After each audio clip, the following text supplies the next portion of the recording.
Hello friends, आज हम लोग इस वीडियो में कैम्बर के बारे में देखेंगे।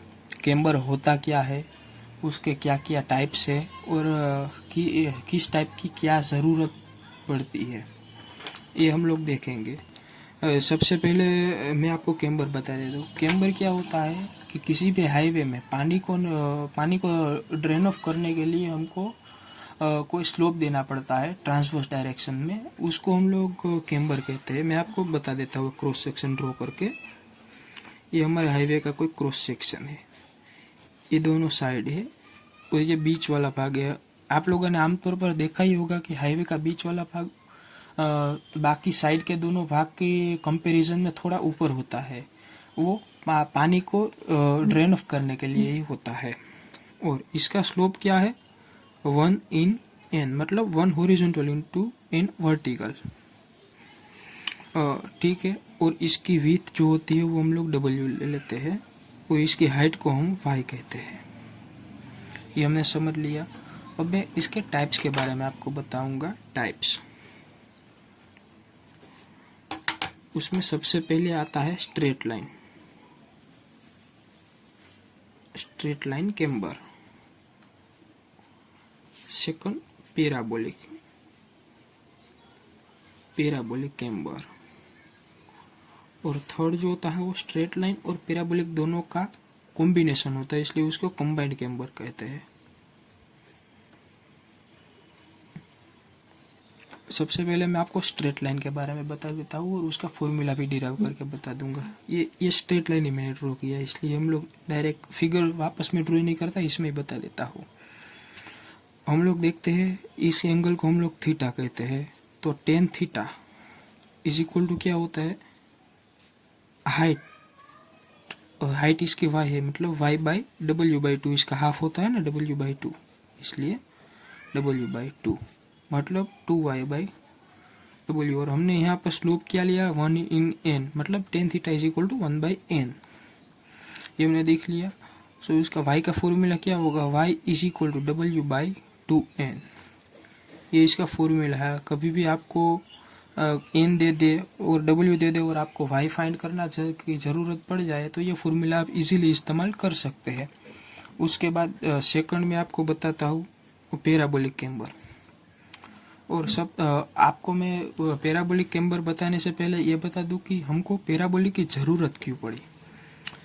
फास्ट मूविंग रोड पर जो फास्ट मूविंग व्हीकल होते हैं वो उसकी स्पीड बहुत ज़्यादा होती है और उसको लेन क्रॉस करने के लिए जब हम लोग ये स्ट्रेट लाइन देते हैं तो ऊपर ये कॉर्नर जैसा निकलता है, तो उसको लेन क्रॉस करने के लिए बहुत दिक्कत आती है और गाड़ी पलट भी सकती है। इसलिए यहाँ पर हमको स्मूथ चाहिए था, स्मूथ कोई पॉइंट। ये कोई ऐसा कॉर्नर जैसा नहीं आया, हमको स्मूथ पॉइंट चाहिए, इसलिए हमने पैराबोलिक कैम्बर का इस्तेमाल करने लगे हम लोग। तो आप लोग देख लीजिए पैराबोलिक कैम्बर कैसा होता है, इस तरीके से। तो इसमें हम लोग क्या कर सकते हैं, इजीली कोई भी व्हीकल है वो लेन चेंज कर सकता है, इसलिए हमको पैराबोलिक कैम्बर की ज़रूरत पड़ी। और अब मैं आपको पैराबोलिक कैम्बर होता है उसको इधर से स्ट्रेट लाइन से जोड़ दे तो इसका भी स्लोप भी 1/n ही होता है और इस बीच वाली हाइट को y और ये टोटल विथ w/w, सिर्फ w, आधी को w/2 होती है। तो इसका भी मैं फॉर्मूला आपको डिराइव करके भी दिखा देता हूँ। इसका पैराबोला का फॉर्मूला क्या होता है, x² is equal to a/y। ये इस पैराबोला का फॉर्मूला है। इसमें हमको x और a की वैल्यू फाइंड करनी होगी।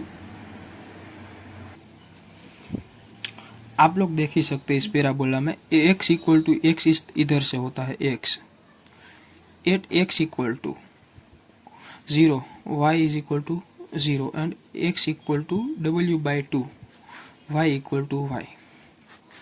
तो हम लोग इसकी कीमत इसमें रख देते हैं। तो x² मतलब w/2 का square is equal to a into y।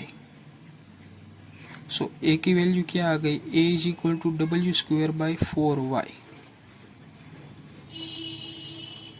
ये हम लोगों ने फाइंड कर ली।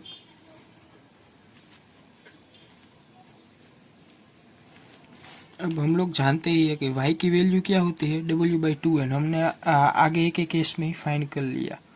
और आप लोग ये याद रख ले कि किसी भी केस में y की वैल्यू चेंज नहीं होगी, वो कांस्टेंट ही रहेगी। मतलब ये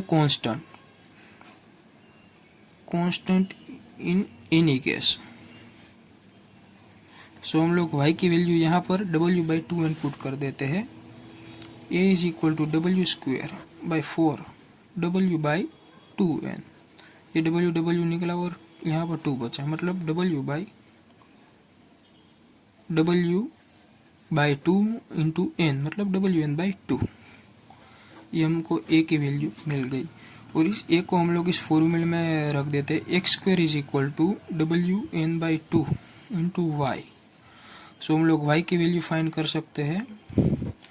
y is equal to 2x² divide by W into n। ये पैराबोलिक का फॉर्मूला आ गया। आप इस फॉर्मूले से कोई सी भी की वैल्यू को फाइंड कर सकते हैं। और यहाँ पर y इधर से इस तरीके से होगा, y ये आप देख सकते हैं। ये पैराबोलिक आ गया। और अब हमको कंबाइंड की ज़रूरत क्यों पड़ी, ये भी मैं आपको बता देता हूँ। हमारा जो पैराबोलिक केम्बर होता है उसमें आप लोग देख सकते हैं, यहाँ पर अगर कोई स्लो मूविंग व्हीकल होगा, ये कोई व्हीकल है जो स्लो मूव करता है, तो इसको इस तरफ से जो फोर्स लगता है डाउनवर्ड डायरेक्शन में, उसके सेल्फ वेट के कारण ही वो बहुत ज़्यादा हो जाएगा। सो ये जब मोशन में नहीं होगा यार, सिर्फ स्लो मूव कर रहा होगा, तब ये डाउनवर्ड डायरेक्शन में चला जाएगा। इस दिक्कत को ओवरकम करने के लिए हमको कंबाइंड केम्बर की ज़रूरत पड़ी। तो हम लोग देखते हैं कंबाइंड केम्बर।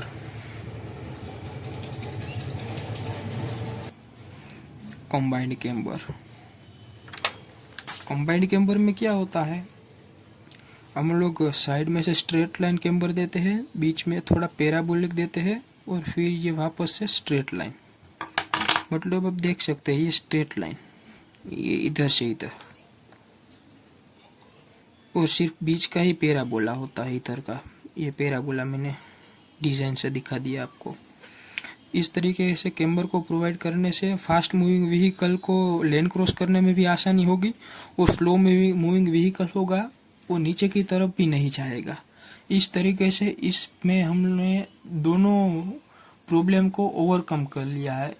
इसलिए ये कंबाइंड केम्बर ज़्यादातर यूज़ में आता है अभी के वक्त में।